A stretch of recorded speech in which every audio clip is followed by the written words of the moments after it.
Authorities say 33 hours after the murder of Charlie Kirk, they've got his killer. The suspect, 22-year-old Tyler Robinson, now facing murder, weapons, and obstruction of justice charges, currently being held at a jail in Utah. His father recognized him from the photos released by police and told his son to turn himself in. Robinson's family telling investigators that he spoke negatively about Kirk before the shooting. He was not a student at Utah Valley University where Kirk was speaking, but he did mention the event to a relative. Kirk credited with helping to energize the youth vote for President Trump in the last election, and the president was the first to announce the suspect's arrest. There is a growing memorial outside the university, flowers, balloons, flags, and so many messages. Several vigils also in our area today.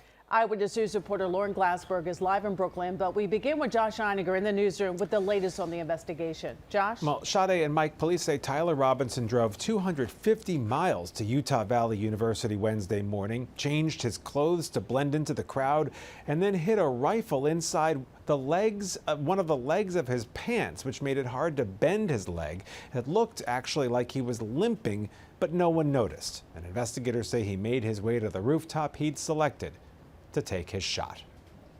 As 22-year-old Tyler Robinson was booked into jail, his neighborhood 250 miles away was reeling. I found out this morning from my son that it was Tyler, and I was just like,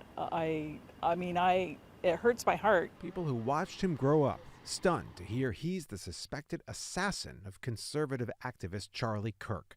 Late last night, after police released new still images and video of a man running from the shooting scene, officials say Robinson's family confronted him. We got him. By this morning, the governor of Utah could relay the news. The manhunt was over. In a case bolstered by physical evidence from the scene, including a high-powered rifle left by the shooter, which investigators say Robinson texted a friend to retrieve for him. Stating a need to retrieve a rifle from a drop point, leaving the rifle in a bush, messages related to visually watching the area where a rifle was left, and a message referring to having left the rifle wrapped in a towel. The messages also refer to engraving bullets and a mention of a scope and the rifle being unique. Those bullets engraved with political messages, one saying, "Hey fascist, catch." Kirk was a well-known figure in the MAGA world, widely credited with energizing the youth vote for Donald Trump, and Robinson's family reportedly told law enforcement he'd recently become more political and had it out for Kirk. And in the conversation with another family member, Robinson mentioned Charlie Kirk was coming to UVU. They talked about why they didn't like him and the viewpoints that he had.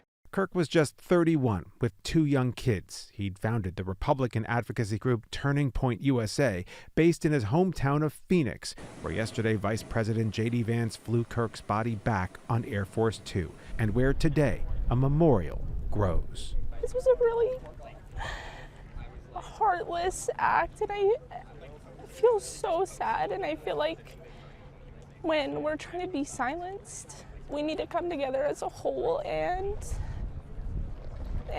be a family.